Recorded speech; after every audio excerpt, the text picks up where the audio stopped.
not too bad of a day for hunting. Found these figures here. Pretty nice.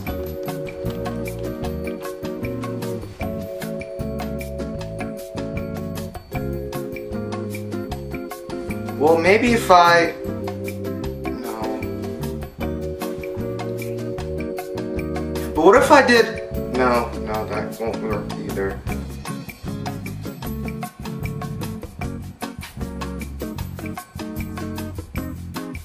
Yeah, I'm not sure why I bought them either.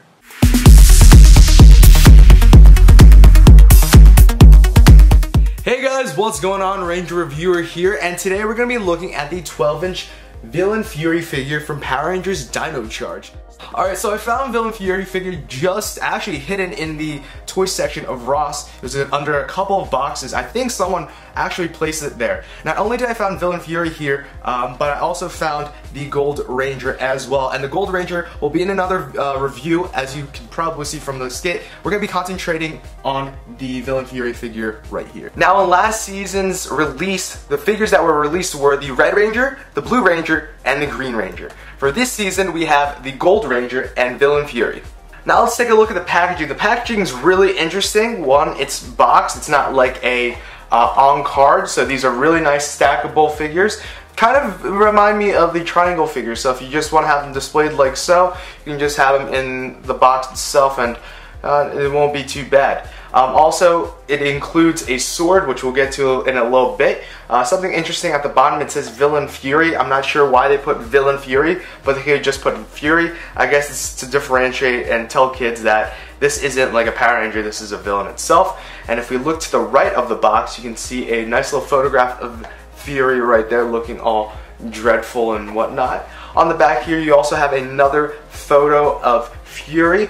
As well as a lovely Ross sticker at $7.99. That's how much I did pick them up for, $7.99 each. And on the bottom you can see the rest of the Rangers that you can collect. You have red, blue, green, black, and gold. And then there is another advertisement for the scanner app, which you can scan your chargers. Alright guys, like I said before, the figure comes with a sword as well. The sword itself is pretty simple. It's just one sword, and it's brown plastic molded. It is very flexible, you can bend it like so, but it is very thick, especially at the handle, which actually causes some problems if you're trying to play with it. Alright guys, let's get into the figure itself. The figure is one of the things that I noticed straight off the bat, and remember I said this is my first 12-inch figure, is that it is insanely light. I can just like throw this like this and I won't have to worry about this. If you go to the back, there's a couple of screws there. It is completely hollow. This is not a hard plastic whatsoever. It's fairly soft. Man, this is ridiculous. You can even hear how hollow it is in the arms as well. So, with that being said, what you get from this figure is what you see. There's really no posability with this.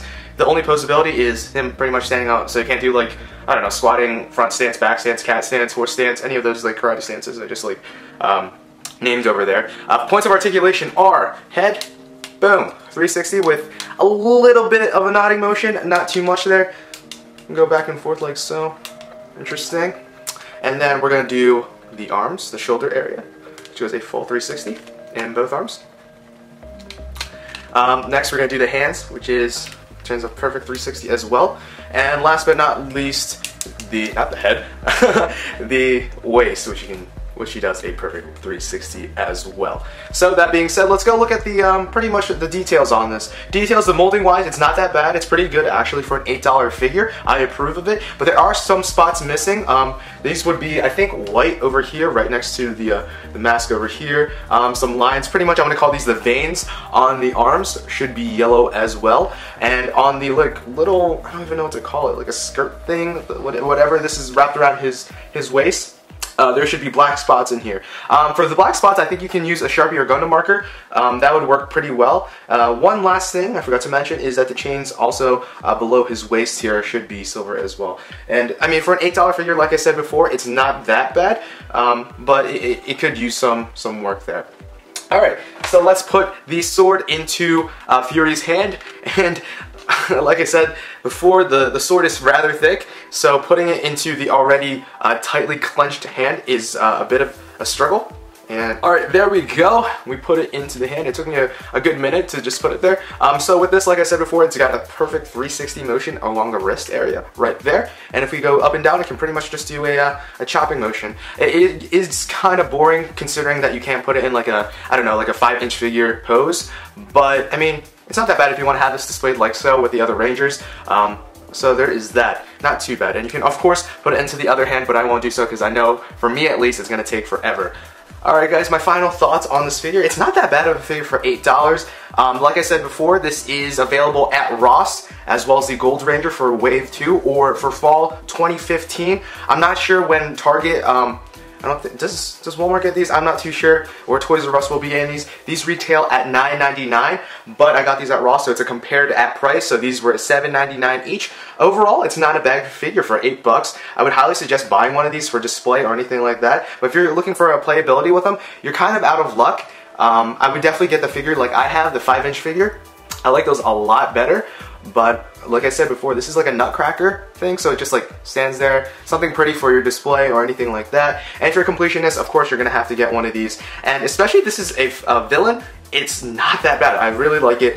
Again, the cons are that there is a lot of missing pieces. There's no poseability, and pretty much the back is pretty much blank. So if you can live with that, then definitely grab one. But for now, they're only available at Ross. I was lucky enough to get one. This was hiding behind some other things. Someone, I think, placed it there perfectly. It was standing right side, like straight up, and it was behind like a huge box as well.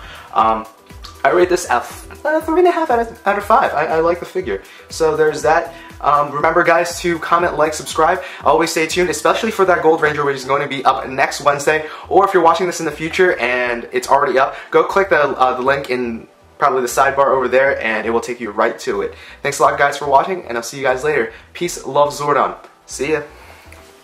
If you're looking for a 12-inch figure just like Villain Fury over here, head over to BigBadToyStore.com to get yours today. The link is in the description down below.